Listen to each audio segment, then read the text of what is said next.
para penegak hukum setan.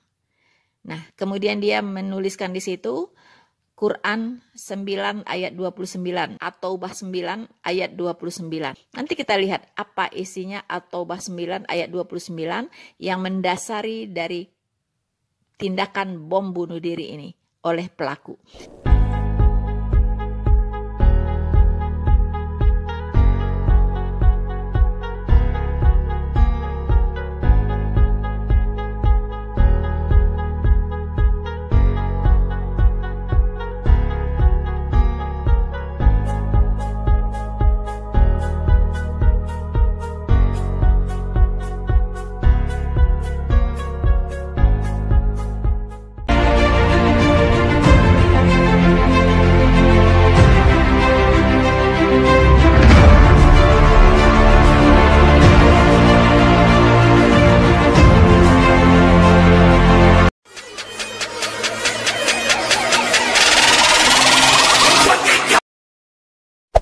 Hey there.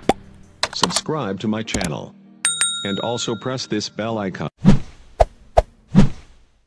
Shalom Maranatha, saudara-saudaraku yang terkasih di dalam Tuhan, dimanapun Anda berada.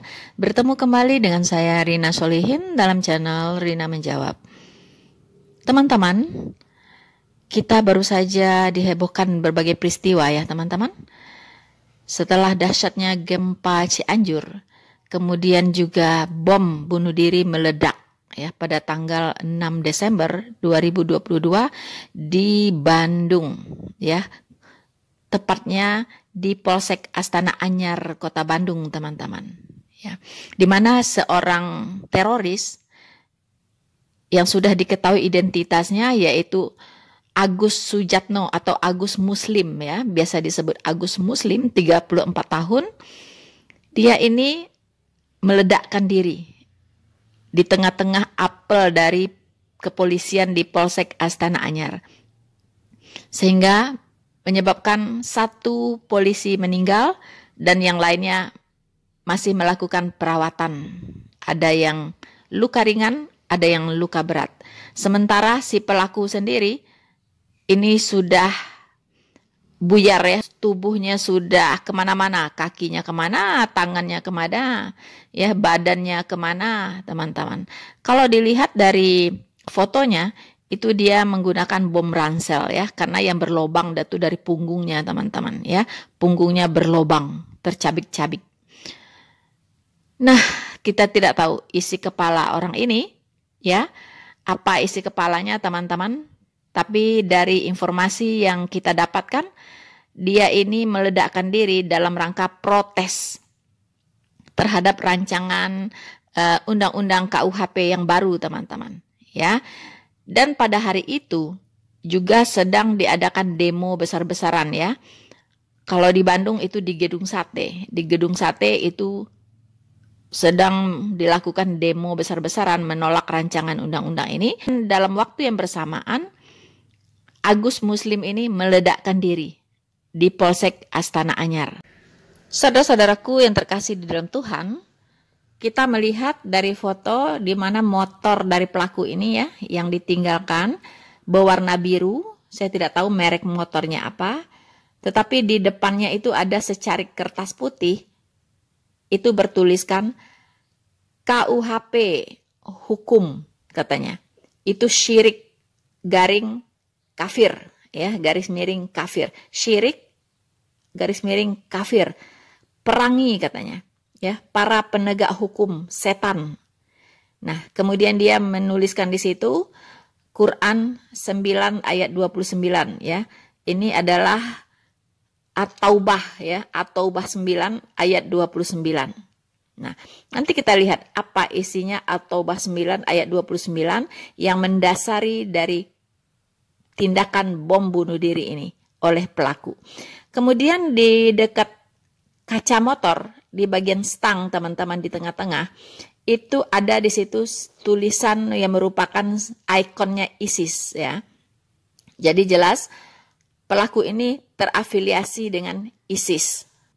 Saudara-saudaraku yang terkasih di dalam Tuhan, Agus Sujatno ini dilansir teman-teman merupakan Napiter ya, napi teroris ya, napiter itu yang mendekam di lapas Nusa Kambangan teman-teman pada tahun 2017 ya. Nah, dia ini adalah teroris. Tahun 2017 dia dipenjara. Kemudian dia dilepaskan secara bersyarat pada tahun 2021. Ya, ternyata penjara itu tidak membuat teroris ini bertobat, teman-teman. Ya. Seharusnya memang teroris ini diberikan saja hukuman mati begitu, ya. Jadi kalau teroris ini diberikan hukuman mati, dia tidak akan pernah lagi melakukan tindakan yang sama untuk mencelakakan dirinya dan orang lain. Ingat, ya, tidak mencelakakan lagi dirinya dan orang lain. Ya. Karena kita tahu bahwa pelaku-pelaku bom bunuh diri ini memang sudah siap mati begitu. Ya, kenapa tidak dimatikan saja begitu ya, diberikan hukuman yang terberat yaitu hukuman mati supaya tidak mematikan orang lain begitu. Itu kan kasihan sekali polisi yang menjadi korban di Polsek Astana Anyar ini.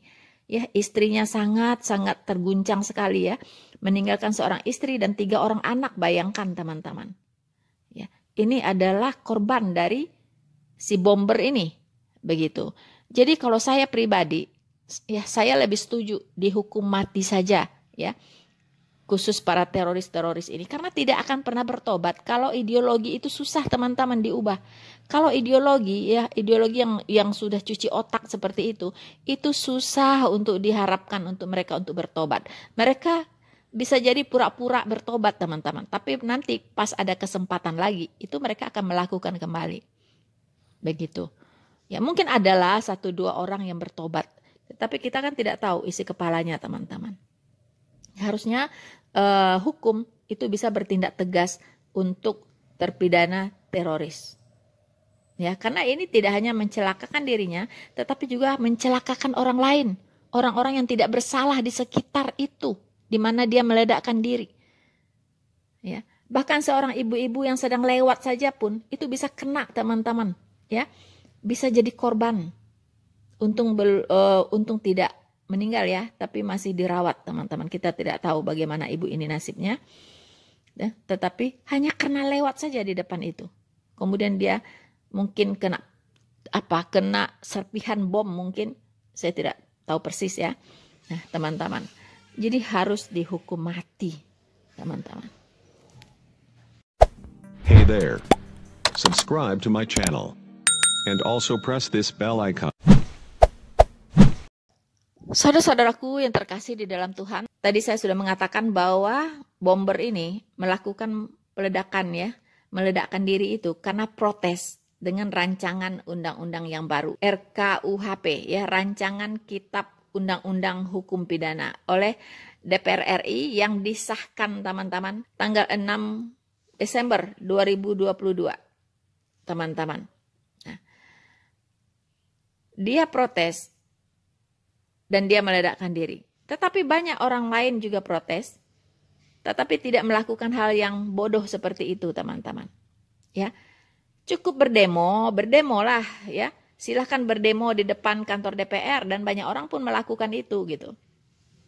Kalau di Bandung berdemo di Gedung Sate, ya, tidak apa-apa begitu. Masyarakat memang bebas untuk mengemukakan pendapatnya, teman-teman, dan itu diberikan kebebasan oleh negara, ya, untuk berpendapat. Untuk protes silahkan ya. Bahkan kalau ada yang tidak setuju silahkan ya mengajukan keberatan-keberatannya melalui jalur hukum. Jadi tidak perlu melakukan hal-hal konyol seperti bom bunuh diri ini dan teman-teman ya. Tidak perlu melakukan tindakan terorisme begitu. Memang kita tahu RKUHP ini ya, ini memang pasal-pasal yang sangat ya membutuhkan waktu panjang untuk ditetapkan sebagai undang-undang. Mengapa? Memakan waktu bertahun-tahun, karena memakan waktu cukup lama bertahun-tahun teman-teman, karena memang ini adalah pasal-pasal yang sangat kontroversial ya. Pasal-pasal yang berhubungan dengan moral, teman-teman. Sementara standar moral itu berbeda-beda, ya. Walaupun di dalam Islam sendiri itu standar moralnya juga berbeda-beda, begitu, ya. Ini rata-rata ini pasal-pasal yang berhubungan dengan moral, teman-teman. Nah, nanti kita akan lihat, ya, pasal-pasal apa saja, ya, yang diatur di dalam rancangan Kitab Undang-Undang Hukum Pidana yang baru ini. Nah, ini ditujukan untuk apa? Untuk memperbaharui rancangan Kitab Undang-Undang dari warisan kolonial, katanya teman-teman, ya, yang sudah lama kita warisi dari Belanda, ya. Sementara Belanda itu standar moralnya berbeda, begitu. Nah, itu ada yang mengatakan demikian, ya. Jadi maksudnya ini akan diatur dengan standar moral tertinggi lah, kalau bisa dikatakan demikian, ya, yang cocok untuk budaya dan tradisi yang ada di Indonesia, begitu. Akhirnya pasal-pasal yang kontradiktif ini yang di dalam masyarakat pun masih terjadi perdebatan, itu disahkan oleh DPR. Nah, inilah yang memantik munculnya berbagai protes teman-teman, ya. Dan ini juga yang memantik munculnya terorisme yang meledakkan diri di Bandung. Saudara-saudaraku yang terkasih di dalam Tuhan, mengenai adanya protes dari berbagai kalangan, itu Wakil Ketua DPR RI Lodewijk F. Paulus, teman-teman, ya, itu mengatakan pihak yang tidak puas bisa menempuh langkah hukum ke Mahkamah Konstitusi, ya. Dia mengatakan biar selanjutnya ini diproses. Kalau memang ada ketidakpuasan, tentunya ada langkah-langkah hukumnya yang bisa diambil. Katakan ke Mahkamah Konstitusi, dan ini kan prosesnya sudah sangat panjang. Bayangkan 59 tahun kita berbudaya dan tertunda-tunda, sehingga kalau dikatakan kurang sosialisasi sebenarnya bahwa prosesnya sudah berjalan demikian panjang. Jelas Lodewijk saat ditemui di Gedung Nusantara II Jakarta, ya. Kemudian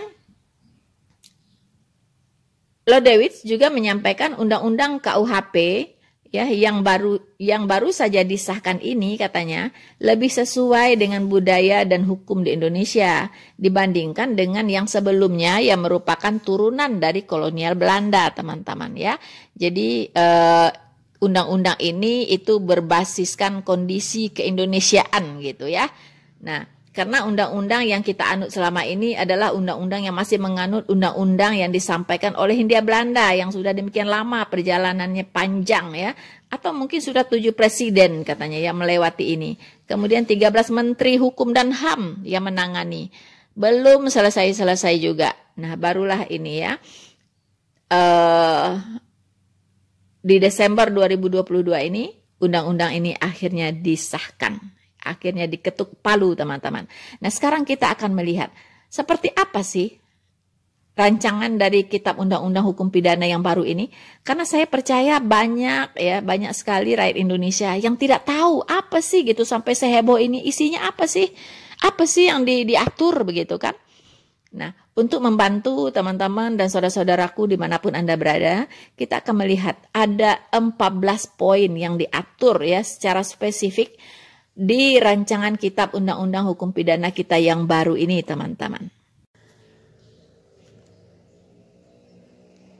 Adapun teman-teman dalam rancangan Undang-Undang KUHP terbaru ini, ya, itu pemerintah dan DPR, ya, sudah menetapkan 14, ya, poin, ya, yang ditetapkan, teman-teman, ya.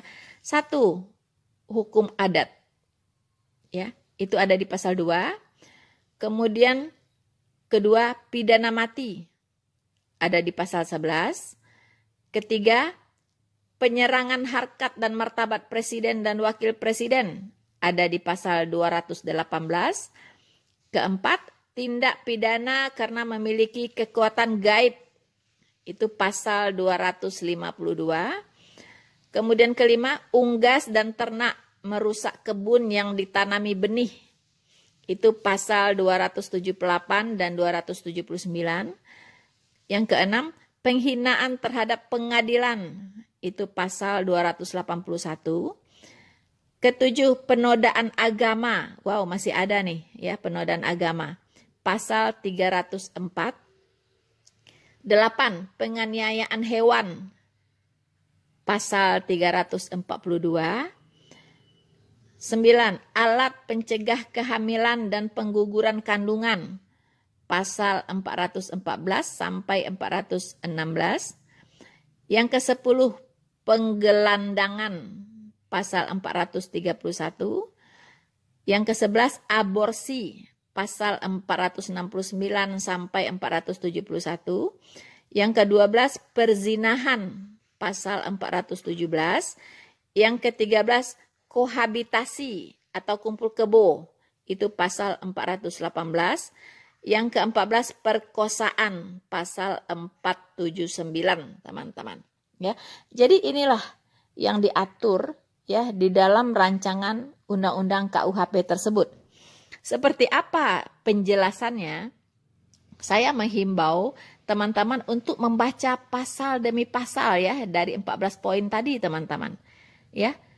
Silahkan teman-teman masuk aja ke Google, cari itu ya. Misalnya teman-teman mau tahu tentang penodaan agama, ya, itu pasal 304, ya. Silahkan masuk ke Google, nanti ada penjelasannya di situ. Nah, kemudian yang marak sekali yang sedang dibahas saat ini itu adalah tentang dua pasal, ya, dua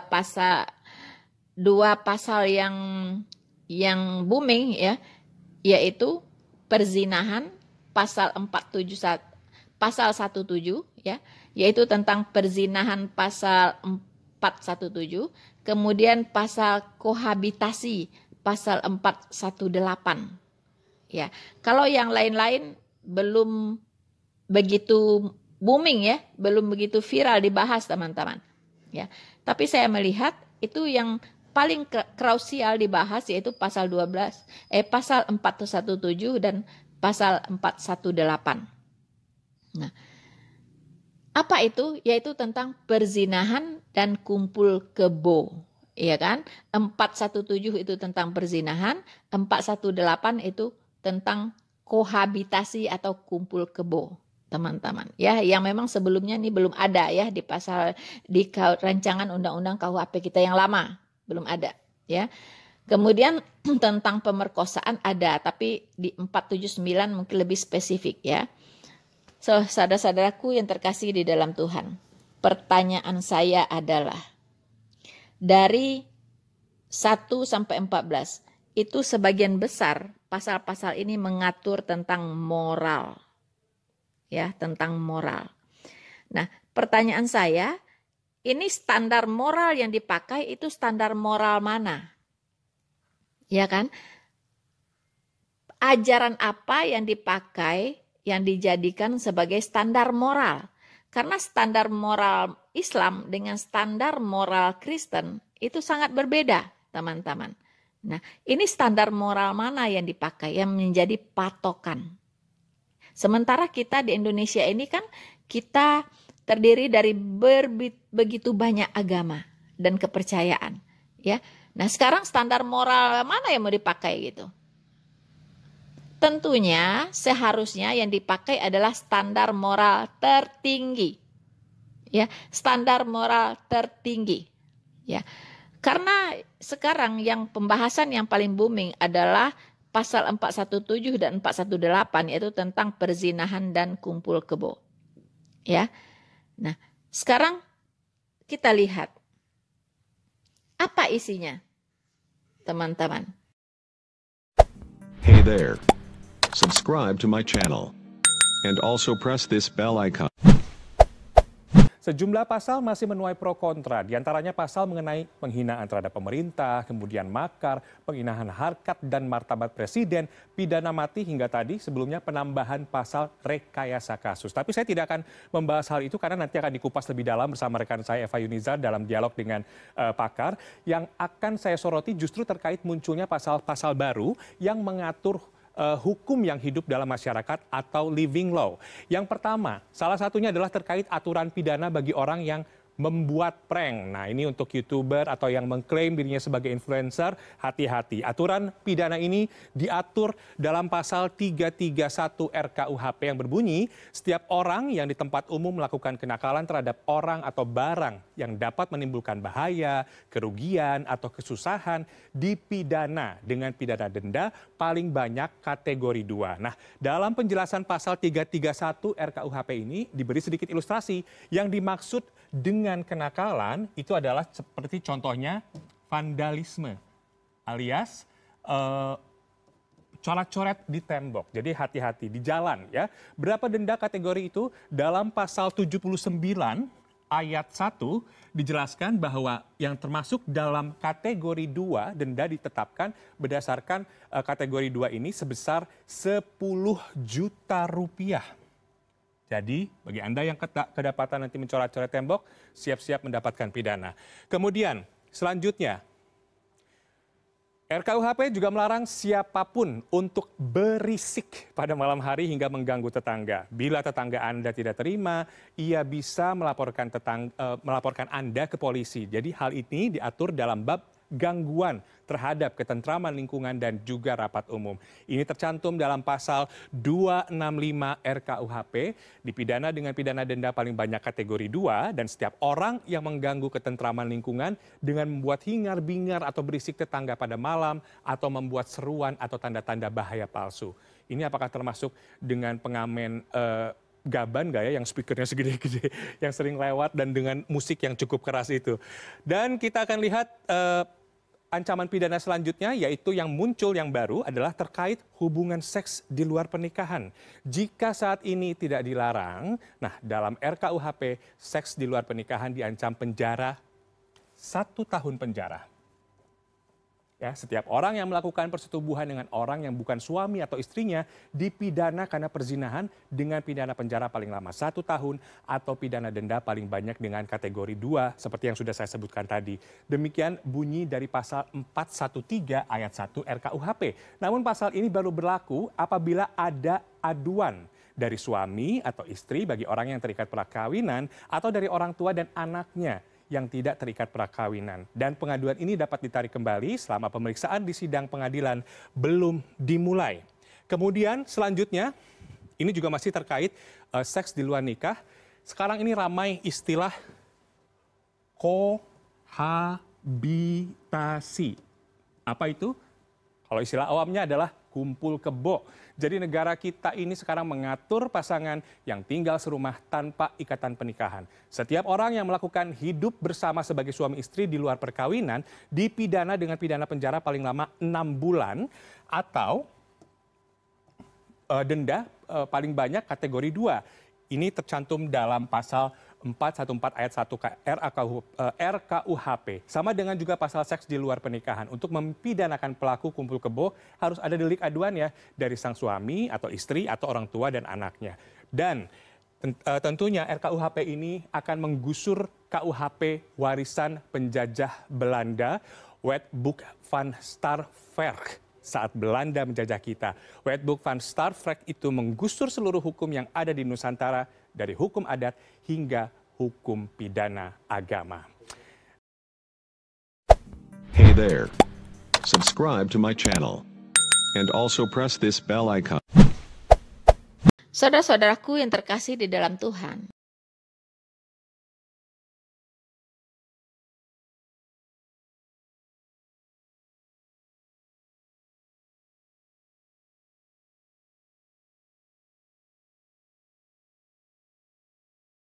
Jadi teman-teman, ya, kalau Anda yang melakukan persetubuhan ya dengan orang yang bukan suami dan istrimu, dipidana karena perzinahan, itu dipenjara paling lama 1 tahun atau didenda 50 juta, itu denda kategori 2.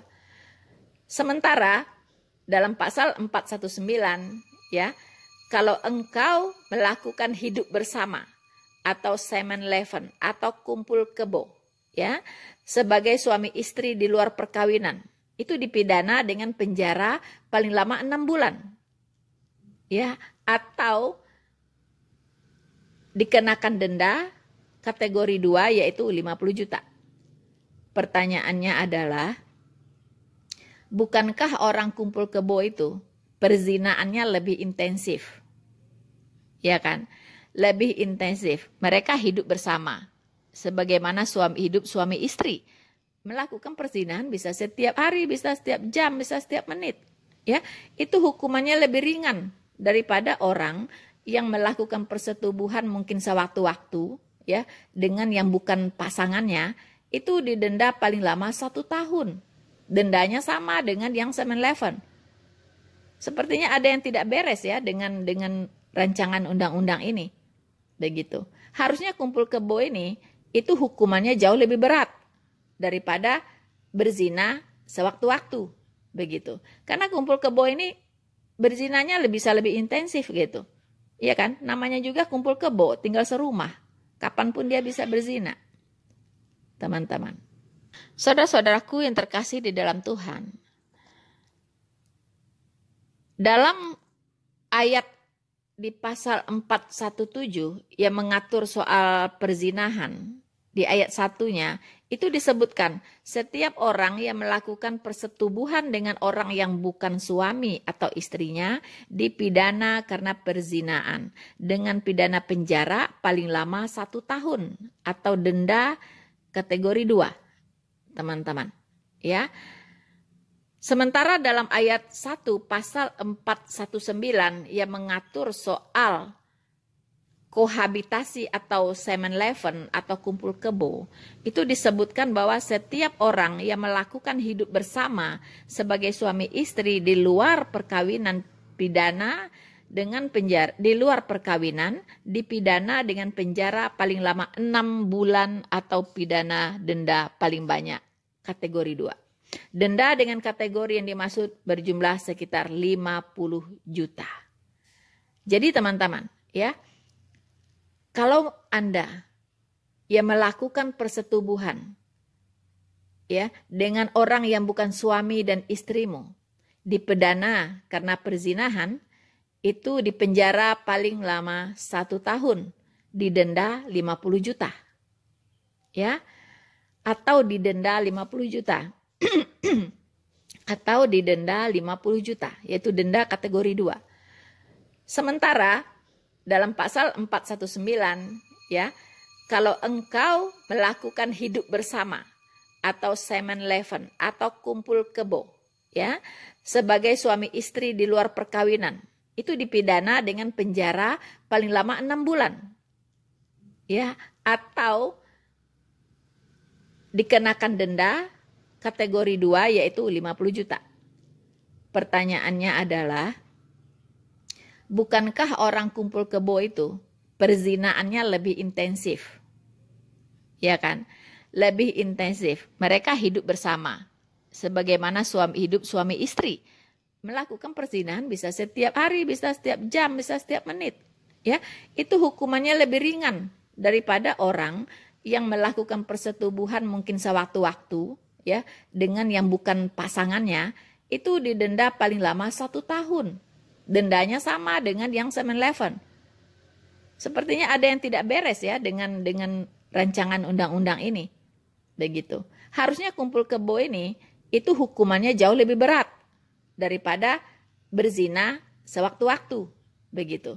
Karena kumpul kebo ini berzinanya bisa lebih intensif gitu. Iya kan? Namanya juga kumpul kebo, tinggal serumah. Kapanpun dia bisa berzina. Teman-teman. Itu logika sehat saya ya, teman-teman ya. Itu logika sehat saya. Begitu. Seharusnya pasal 419 ini hukumannya harus lebih berat ya. Harus lebih berat dari 417. Begitu. Ya kan? Nah, ini standar apa yang dipakai, teman-teman, untuk mengkategorikan orang itu berzina atau tidak? Ya.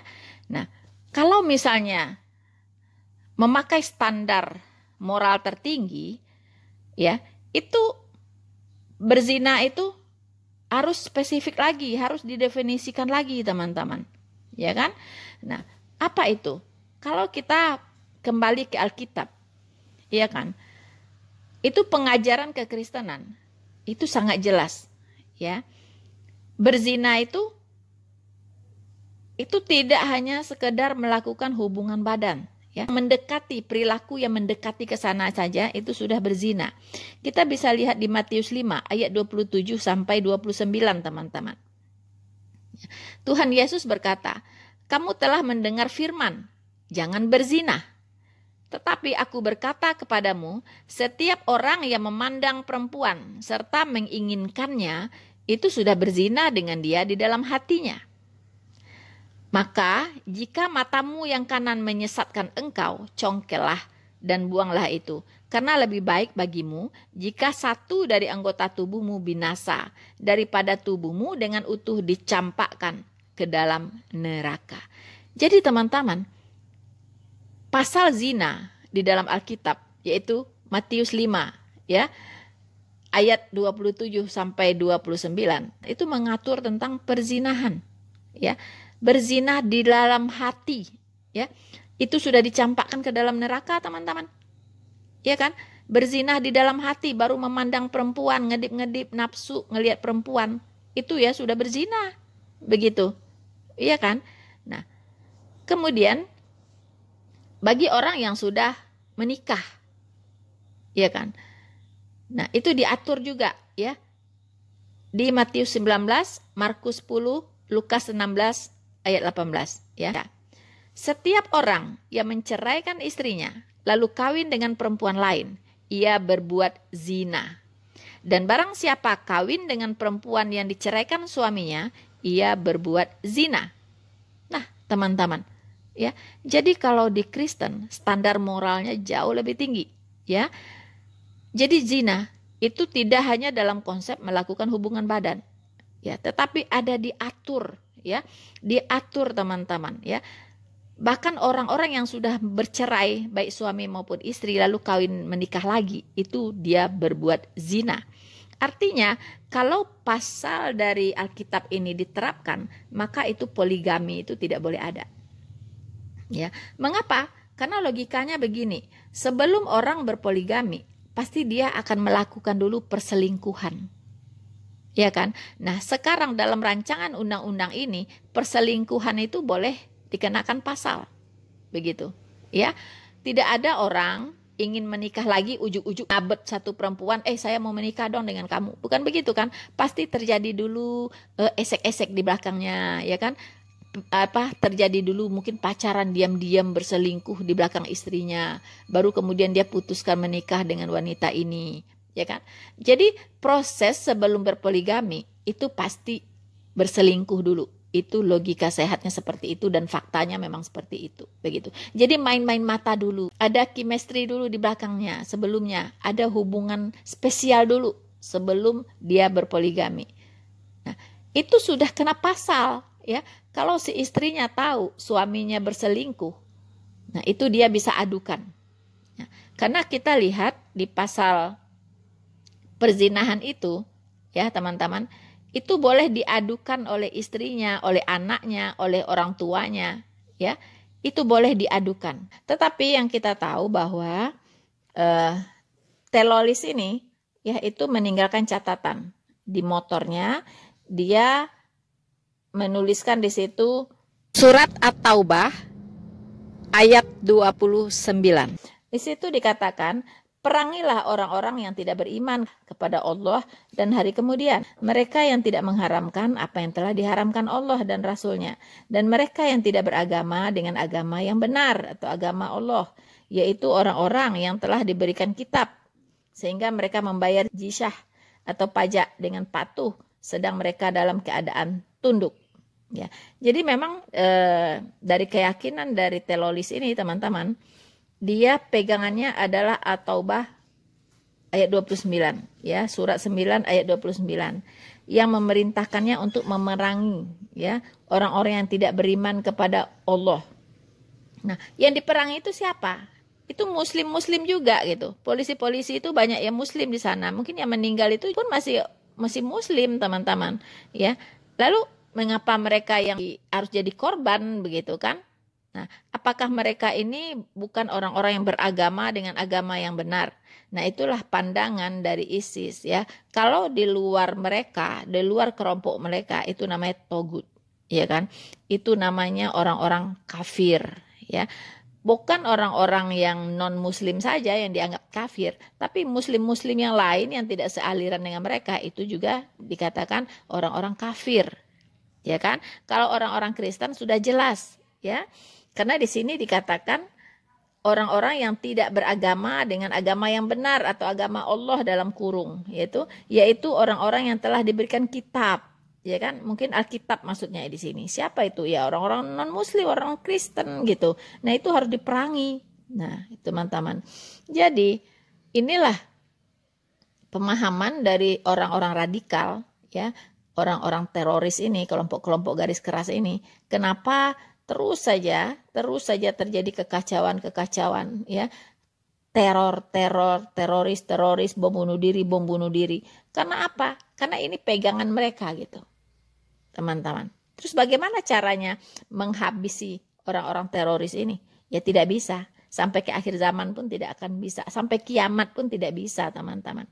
Ya, selama pegangan mereka ini memang ada gitu.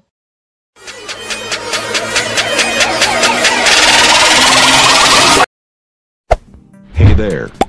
Subscribe to my channel. And also press this bell icon.